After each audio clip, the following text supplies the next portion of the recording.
Welcome to this episode of the You Two Scare Me podcast. We're your hosts. I'm Andy. And I'm Felice, and we are here dressed to impress. In case you couldn't tell. Yeah. Or if you're not looking, we are still wearing our Halloween costumes. Yes, because we do this in batches. Yeah. So we double dip. Also, this makeup took a while. And I don't know if you can see all the detail, but I had the finest little brush to draw these They're the most beautiful veins I've ever seen. Thanks so much. Stunning. Thank you. I'm so happy. I'm so excited that we're doing this again. Yes. And I'm scared already. Yes. Because this is a very scary topic time. And my topic is scary. But did you notice what was outside when you came? Yes, I did. Woo! Andy has a ginormo skeleton outside. I have to say, I've seen them out, like in people's yards, but I've never stood by one. It's huge. Yeah. I think the height on record is 12 feet. Wow. So I wore Ryan down, and then surprise, he got me one during a Labor Day sale, and it showed up. I came home to this giant box in the driveway, and I was like, oh, Skelly, you're here. Yes. And so I don't think the eyes were on when you came, but you can pick all of these different eyeball designs, cute. And they're LED, you know. So the kids love to choose the eye design each night. It's so silly. How fun was that, setting that up together? Well, I heard. I heard from the neighbors. We also picked the worst time of day, mid-afternoon. Oh my God. 90-degree day, pouring sweat. Nothing makes you love your spouse more than trying to do a job in the 100% humidity and million-degree weather. It was insane. And it was so funny. The kids are carrying giant handfuls of bones around. And Bo's like, here's the leg bone. Arya's like, no, that's the arm bone. And, you guys are like, where's bone C? Yes, exactly. Yeah. And then we had to get the teenage neighbor from next door to come and help because it said 3-person lift time. And we were like, oh, the tiny children of ours are not going to be the third person. So anyway, long story short, we got it up. He's anchored. He's so cool. He's great. I'm obsessed. And then we have some other little, 5-foot skeletons too. Yeah. But anyway. So cute. Woo. I have pumpkins at my house. They're all stacked up and they glow and they look really cool too. Yeah. I have to They're pretty tall. Actually, my pumpkin stack is like 7 feet tall. Wow. Not 12, but it's still pretty big. That is big. Yeah. Oh, I'm going to come check it out. Mm-hmm. Are you going to come here for trick-or-treating this year? Of course. Yay! I wouldn't miss it. Hooray. Also, true confession. I am super behind on my Fantasy Fest costume plans. What? I know. It's so disappointing. Usually by this time I have everything already ordered, laid out, know exactly what's happening with this day and this day and this day. And I don't know. I think because it's it feels a little early to me this year because of how the weekend falls and stuff. Yeah. So I was just at an event and I saw somebody that we had gone out with last year on 2-2 Tuesday. And she said, Andy, do you have your stuff? And I was like, no. She's like, what are you doing? And you better get busy, girl. I know. It's terrible. And part of it is our Fantasy Fest babysitters, aka my in-laws from last year. They're not coming down this year. So we have to choose our activities wisely. Yeah. Oh, yeah. So we're going to do the family zombie bike ride. And then I think I'm going to solo 2-2 Tuesday. And by that, I mean go with you. Yes. Okay, good. Without Ryan. So okay. I spent the weekend because the theme for that one is disco robot. And so I spent the weekend gluing little mirrors on my tutu. Oh, it's not all over the tutu, but it's a few rows. That's amazing. Yeah. I'm so impressed by you. And I have silver shoes that light up. What? Yeah. I'm ready. I mean, I do own a pair of silver combat boots already. There you go. Perfect. But you're halfway there. That's okay. Oh, man. I got to get to work. Get busy. Anyway, so I'm loving your Hat Man costume. Thank you. I don't have my hat on because it doesn't work with my headphones. It's okay. You still look okay. Magical and I have mystical. Lola. I have little Lola, the wiener dog. Hey, girl. She prefers to be called Chelini. Oh, sorry, Chewini dog. I can't wait to see what other costume surprises you have in store. Yeah, I'm actually kind of behind too. Okay. I don't know. We'll figure it out. We shall figure it out. Together. Yeah. Well, speaking of surprises, in case you're new to the pod, let's talk about what's happening right now. We are currently in the spooky month of October. Spooky. To celebrate this month, we will surprise each other each week with a new, extra scary topic. It's awesome. It's terrifying. And if it's your first time with us, we are two sassy, spooky ladies. We love the weird, the unexplained, the haunted, the cursed, the cryptids, not the aliens. Some of us love the aliens the most. No. But we recognize we have no true knowledge of what's happening with any of this. Or anything, really. True. We're just out here living. Livin. But we do know enough to have a deep respect for the unknown and unseen forces that work around us. We also make sure to break the tension with plenty of laughter along the way. We hope to bring you stories that give you goosebumps, make you stay out of the woods, and sleep with the lights on. A quick warning before we begin. This podcast is for entertainment purposes only. Our tales are drawn from folklore, history, and reported experiences. Some stories may include sensitive topics, so listener discretion is advised. So settle in and let's see what spooky topic we will discover on this episode. Dive into the shadows with us as we bring you haunting tales in this episode of the You Two Scare Me podcast. Shall we dive in?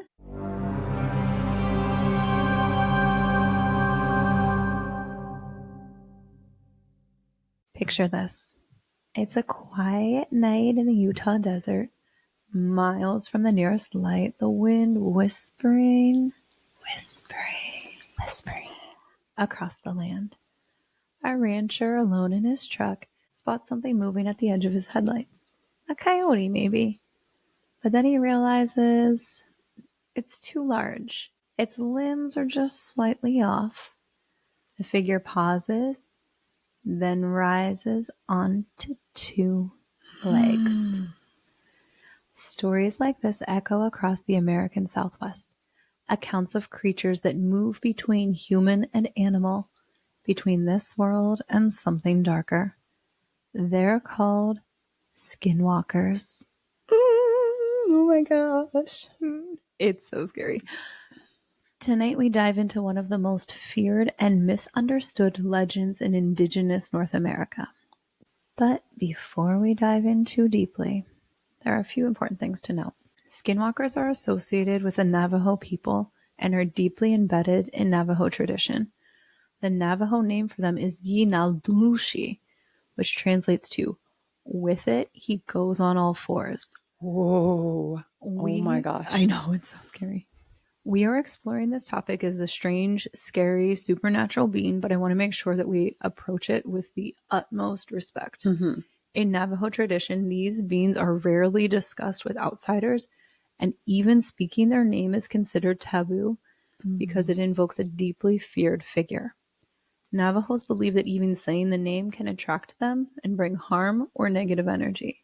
So from here on, I will refer to these creatures as flesh pedestrians. Okay.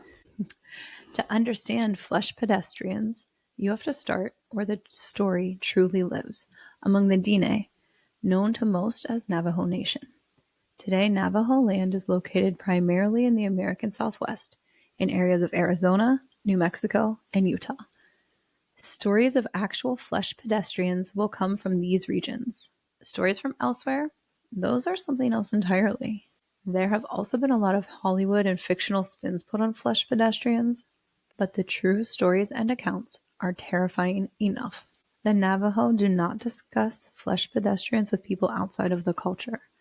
So much of this information comes from Indigenous peoples who have shared tidbits, researchers who have spent time on Indigenous lands, and some first-hand accounts. In Navajo tradition, there are healers, medicine men and women who maintain harmony and balance through special and sacred ceremonies. These healers serve the people, guiding them to spiritual health. But there are also those who choose the opposite path. People who choose the dark path and to use spiritual knowledge for harm. According to Navajo people, a flesh pedestrian was once a human, someone trained in healing ways, who made a deliberate choice to walk in darkness. So a lot of times they'll refer to them as a witch of sorts. This is like very similar to one of the we'll say cryptids that we talked about in Texas, like with the healer, and it could go like as in a positive way or a negative way. Right. I think a lot of indigenous peoples in general, they were so attuned to so many things, right, that it seems like if there's good, there's bad, right? Right. So this is the bad. Okay. So these people made a deliberate choice to go to the dark. In order to become a flesh pedestrian, it is said that one must know a flesh pedestrian. And then to gain power, that person must break the most sacred values of the DNA. They must murder a close relative, usually a sibling. Oh my gosh, I did not know that. Whoa. It's said that the flesh pedestrians then perform rituals that last for hours in a cave at night. These rituals are said to include things like chanting sacred chants backwards, treating sacred Navajo symbols disrespectfully, and even engaging in cannibalism or necrophilia. Yeah. Navajo ceremonies are meant to embrace and connect with nature and each other, creating harmony, healing, and protection. These flesh pedestrian ceremonies are the exact opposite. As a result of the heinous act of killing a relative and the ceremonies that follow, the witches known as flesh pedestrians are said to gain supernatural powers that allow them to shapeshift into an animal by wearing its pelt. It is said that flesh pedestrians most often take on the form of coyotes, wolves, foxes, dogs, and sometimes bears, but can take the shape of any animal. Because of this, traditional Navajo avoid wearing the skins of predators, as doing so is considered deeply taboo. I thought that was interesting. But yeah, this is so deeply embedded in their cultural beliefs. It's said that flesh pedestrians choose their form based upon the skills of the animal they might need, such as strength, speed, or stealth. Okay. Some typical behaviors associated with flesh pedestrians include knocking on the windows and doors of homes, making scraping noises across homes, roofs, or cars, and tracking people with unnatural looking eyes. Scary. Oh gosh. I know. This is so scary. I know. I'm very scared. Okay. Beyond shapeshifting, flesh pedestrians are also said to have a variety of other terrifying abilities. They are said to have mind-reading abilities and the ability to control others by first making eye contact and then imposing their whims on the victim. Whoa. Like making them do stuff? Oh my gosh. It's said that flesh pedestrians can also control nocturnal creatures, conjure the spirits of the dead, reanimate corpses, and cause illness and even death. My goodness. That's a lot of power. It's so dark. Flesh pedestrians are seen as the embodiment of greed, corruption, and moral decay. It's said that their goal is to spread terror, chaos, and even death. So this is troubling. really dark and scary. And so when I was doing this research, I was getting very scared. And I went back and forth with, should I even Yeah. Is it even okay to talk about? do this, you know? Yeah. But what I want to focus on is I think so many people throw around that SW term, right? Yeah. Oh, it's an SW, it's an SW. But that's not okay. Like this is a very specific thing. And so I want people to be aware of that. Yeah. You know, and not every weird thing that somebody experiences is one of those. Yeah. Yeah. I think there are so many strange cryptids or creatures or things out there, but a flesh pedestrian has to be on Navajo land. Yeah. You know, So I think that's important to share. Because also it's created by humans, It is. right? I mean, according to the legends and folklore, Right. that's what you're saying, right? That it's not something that's like a magical creature. It's not natural. Yeah. Right. Mm-hmm. So how can you recognize a flesh pedestrian? Earlier, I mentioned their strange eyes. Flesh pedestrians are said to have eyes that glow red in the night, or if seen in human form, their eyes appear unnaturally animal-like. Some other characteristics flesh pedestrians are said to possess include supernatural speed, mimicry, mind control, cursing, the magical kind, not the sailor mouth kind, Oh, that kind is okay. and superhuman strength. When transformed, a flesh pedestrian may move unnaturally fast, on all fours or even upright, its eyes glowing red when caught in headlights. Many of the encounters people attribute to them include tales of creatures who suddenly stand on 2 feet or move with an unnatural gait. They're said to possess uncanny speed and strength, and in some versions, they mimic voices, human or animal, to lure victims. So imagine being out at night and you hear your friend calling for help, Yeah. and then you realize your friend's not there. Yeah. So scary. Mimicry in general, I think, is It's really scary. really scary because, there's an intent behind it, right? Also, it messes with your mind. Yeah.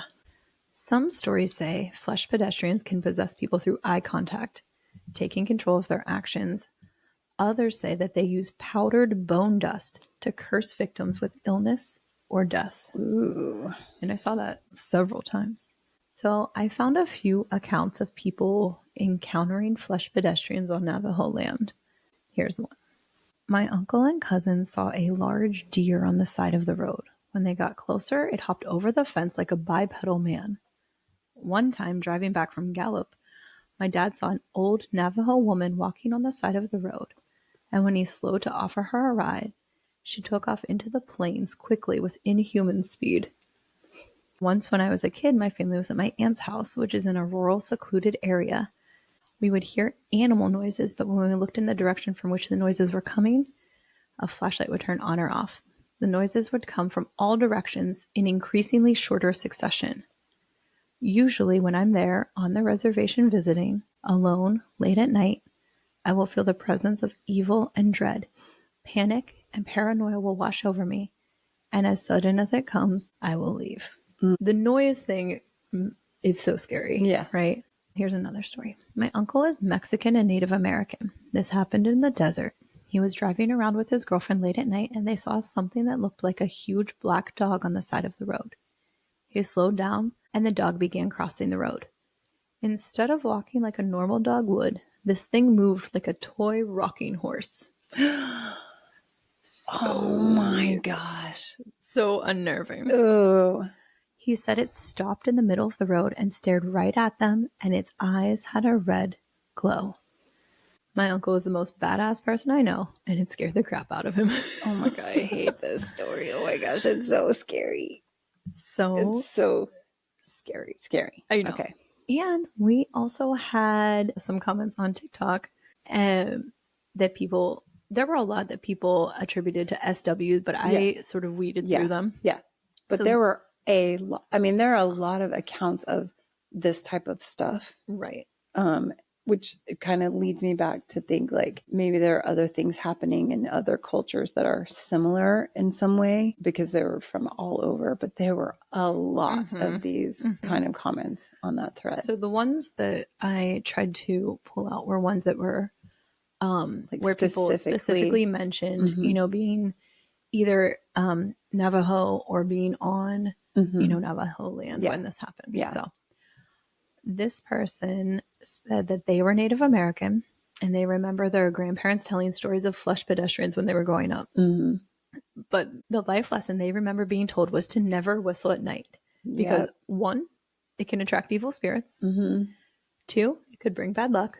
Or 3, it can attract a flesh pedestrian. Oh my gosh. So take note. No whistling, please. Oh my gosh. I'm a whistler too.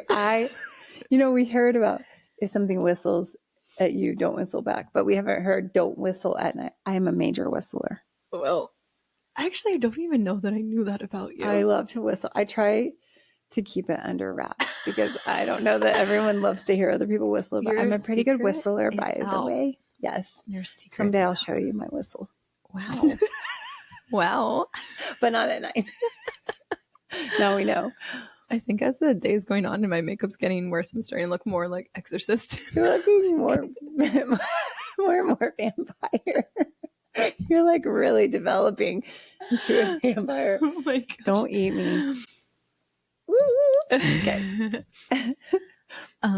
Another person was half native and said that their mom used to tell her about flesh pedestrians with this lesson: respect where you walk and they won't bother you.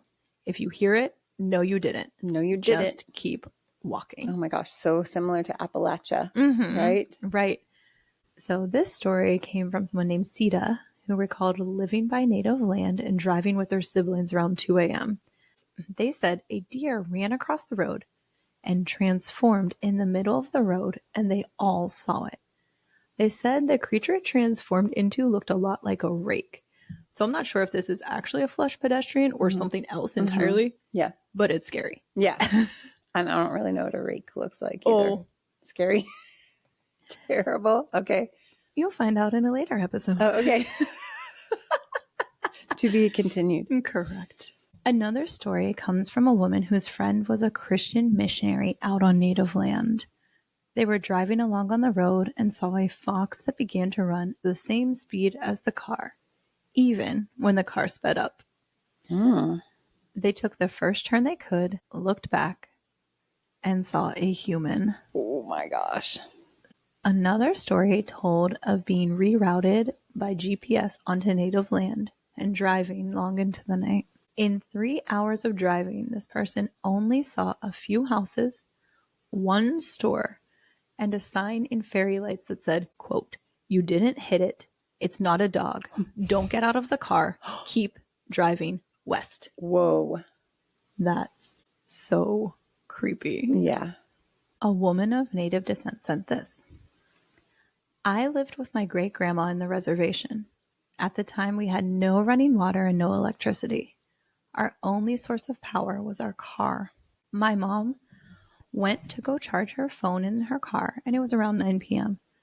We heard her call us, but she sounded calm. My grandma told us to stay there, and she grabbed her flashlight and was cursing in Navajo as she went outside.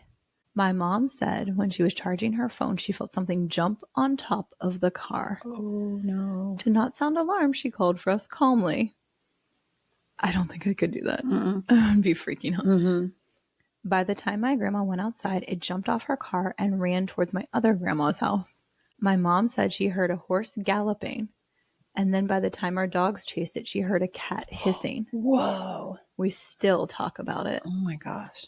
So that goes back to what we heard about, that they will choose an animal based on what they need, right? Yeah. So a horse is fast, but a cat is elusive and can climb and climb and hide. Right. Yeah. So Wow. So what do you do if you encounter a flesh pedestrian? No, you didn't. Right? Aside from being terrified, I don't know. But it's said that flesh pedestrians are almost impossible to catch and get rid of. In some tales, a flesh pedestrian can only be gotten rid of by a powerful shaman or medicine man who knows certain incantations to get a flesh pedestrian to turn on itself. Other stories state that a flesh pedestrian can only be killed with a bullet or knife coated in white ash, but it must hit him in the hand or neck. And sometimes it's said the only way to stop one is to speak its real name aloud, stripping it of its stolen power. Whoa. It kind of reminds me of like Rumpelstiltskin. Oh, yeah. Yeah. It's said that speaking the flesh pedestrian's real name will sicken it or even kill it. So I mean, that goes back to biblical stories about demons too. They're like, tell us your name. Like when they're doing like exorcisms and things like that. Oh my gosh, I didn't make that connection, but yeah, I have chills. So this has been a scary experience. The dark power associated with flesh pedestrians is terrifying. And I really don't want to know what I would do if I saw one. No. But most importantly, It needs to be said and remembered that flesh pedestrians are not a monster story for entertainment. For the Navajo, these stories are sacred and private. Talking about them in a joking or jestful context can be disrespectful or even dangerous, spiritually speaking. In recent years, many Indigenous creators have spoken out against how movies and social media distort their beliefs, turning sacred teachings into horror cliches. For the Navajo, a flesh pedestrian stands as a caution. The balance can be broken, that knowledge can be misused, and that the cost of power is great. So, Yikes. how do you feel about flesh pedestrians? Yikes. Actually, not that I didn't have an experience with one, but when I was really nervous. No, but when I was in high school, I went on a church choir tour. And so we would go around. We were probably heading toward Colorado, I'm guessing, because we went one time and we sang at the Air Force Academy in Colorado Springs. But what we would do is we would go to a town, do a concert at a church, and then we would get split up into pairs or fours and then go to host family homes. You would never do that today. I know that sounds so crazy, but we would just go stay with families from the church. And so we were in Navajo country. We weren't on the reservation, but we were I think we must have been in New Mexico. And the kids that we were, I think there were 4 of us, and we were staying with kids from the church, from the youth group or whatever at their house. And I remember that we were outside laying on the trampoline that night, and because you would just get to know that family. And I remember them telling us stories about flesh pedestrians and just scaring the you-know-what out of us. Oh my gosh. So, and I don't know, like I said, I don't know if they were Navajo. They were kids, kids aren't always respectful of, right. They're supposed to be respectful of. But I can just remember being terrified. And then, we could hear the coyotes howling, and it was just, oh my gosh. Yeah. So such a spooky, scary experience to hear those stories from that, from that actual region, so that would have been in the 90s, in the mid 90s, I guess. Wow. Yeah. Yeah. That's spooky. Well, one thing that I know for certain is I will be very careful if I ever find myself in the American Southwest near Navajo land. Yeah. I will not be whistling. I will not speak that name aloud. And I will not acknowledge anything weird I see. I think you would have a hard time not acknowledging. I don't see anything. You'd be like, oh my gosh. No, I'd be texting you, oh my gosh, I think there's a flesh pedestrian out the window. Yeah. You would be like, I just saw something. I would. I would probably be crying or pee my pants or something. I don't know. Yeah. Oh my gosh. That was a doozy. That's a really spooky one. But also, what I love about our podcast is it was a learning experience. I love the nerdy learning experience part of it. Nerdy learning. Nerdy learning. You heard it here. Oh my gosh. Okay, well, so we are going to move on to a different topic. Okay. Somebody told me. Somebody told me.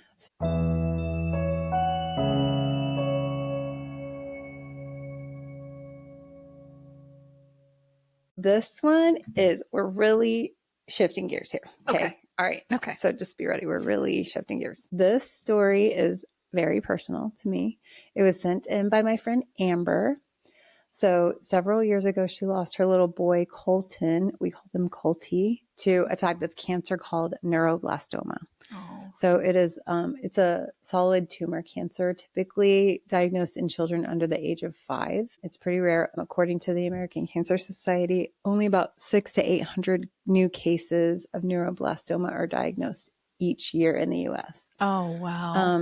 And I'm going to do a little plug for, when I originally got the story, I kind of wanted to do it in September because September is Childhood Cancer Awareness Month. Mm-hmm. But now we're in October, but I'm still going to give the plug because only 4% of national resources for cancer research go to childhood cancers. Oh my gosh.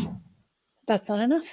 No, not at all. Oh. Yeah. So anyway, that's my little plug for, if you can give to cancer research, please do. But on with the story about Colty. So Colty was diagnosed 2 weeks before his 3rd birthday, and then he passed. I know it's really okay. This is a really sad story. Okay. Okay. Just be ready. But it does have, like, there's a happy story that goes with it. Okay. Okay. So he passed only 8 months later. That's awful. All right. So a few years ago, Amber was given a last-minute ticket to go and see the one and only Long Island medium, Teresa Caputo, Oh my gosh. with a few friends. So her friend Meg told her to put something small in her pocket that belonged to Colty. So she brought one of his little trashkins toys. So it was a toy from like this 5-year period that was like a little plastic toy, and it came in a little trash can. So, Okay. and he loved them. Aw. He loved all this like little bitty kind of stuff. Anyway, so Amber and her friends had a Bloody Mary, and then they went to the show at the Florida Theater in Jacksonville, and they sat in the middle of the front section. So after the intro, Teresa Caputo started talking about who she could feel. She immediately started talking about a little boy. She said it must have been a car wreck. It was tragic. So she starts going around talking to people. One lady's talking about a brother that she really didn't know. She talks to another lady about her husband. And then she starts talking about a little boy again as she walks by Amber, but she keeps walking. So Amber is a mess at this point. And so she goes outside the auditorium. She's sitting on the steps and she's crying. But there's a lady from the audience outside who tells her to go back in. And she's like, I just feel like you need to go back in there. Oh, wow. So she goes back in and she sits down. And as she's sitting there, Teresa starts talking about the little boy again. She said she thinks it has to be a car wreck. She sees a garbage can and a handprint. Oh. So immediately Amber's friend Meg tells her to stand up. So she does. Teresa starts walking back and she says, I know everybody wants it to be them, but it can't be everyone. And she turns to Amber and asks her something like, why do you think that I'm talking to you? And Amber showed her the little trash can that she had in her pocket. Isn't this story crazy? Oh my gosh. I can't even keep it together. Oh my gosh.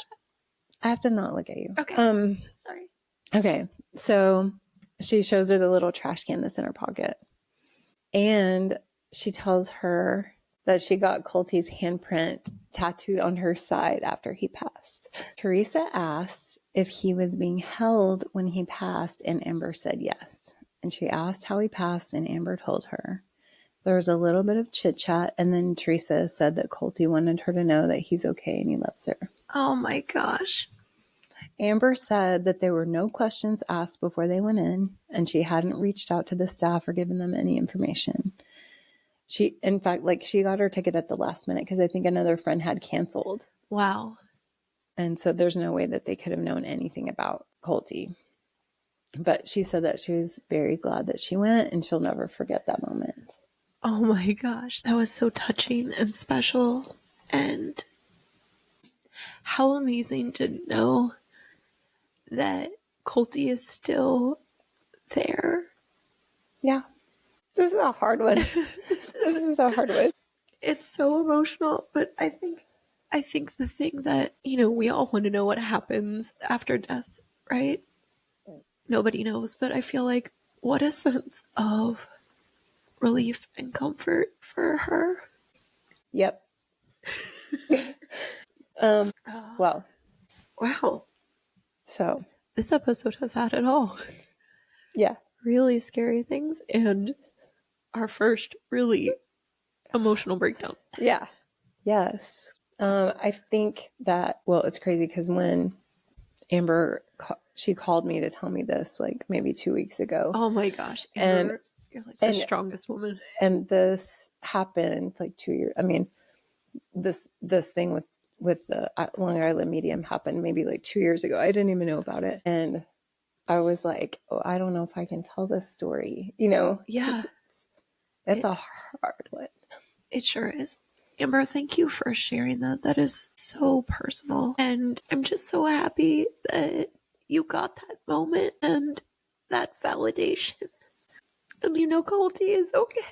Yep. And we always make a point to always keep talking about Colty because he's like always with us. So we love you, and we love you, Colty, and yeah. Wow. Thank you again, Amber, for that. And thanks, Felice, for sharing that. And thank you to all of you for bearing with us while we cried our way through that one. Yeah. Yeah, we haven't really done that before. No, that was something.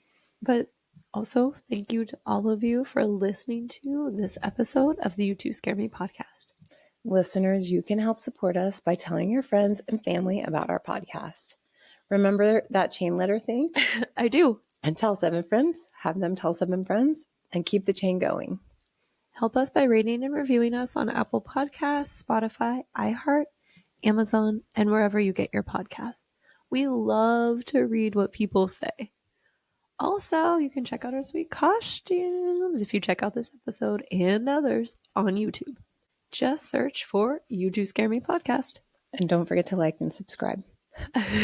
Also, check out our website. We have merch, episode notes, photos, and more. Don't forget to follow us on social media. Find us on Instagram at You2ScareMe_podcast or on our Facebook page, You Two Scare Me. You can follow us on our TikTok account. Just search You Two Scare Me podcast. No spaces. Remember to send us your own stories of flesh pedestrian encounters, hauntings, cryptids, time slips, weird experiences, or even aliens. Yeah, send us your alien ones. But maybe not too many of them. I'm just kidding. You can send them. For our Somebody Told Me segment at you2scaremepodcast@gmail.com. That's YOUTWO Scare Me Podcast @gmail.com. Thanks for wandering through the shadows with us. Until next time, stay curious and beware what lurks beyond the light.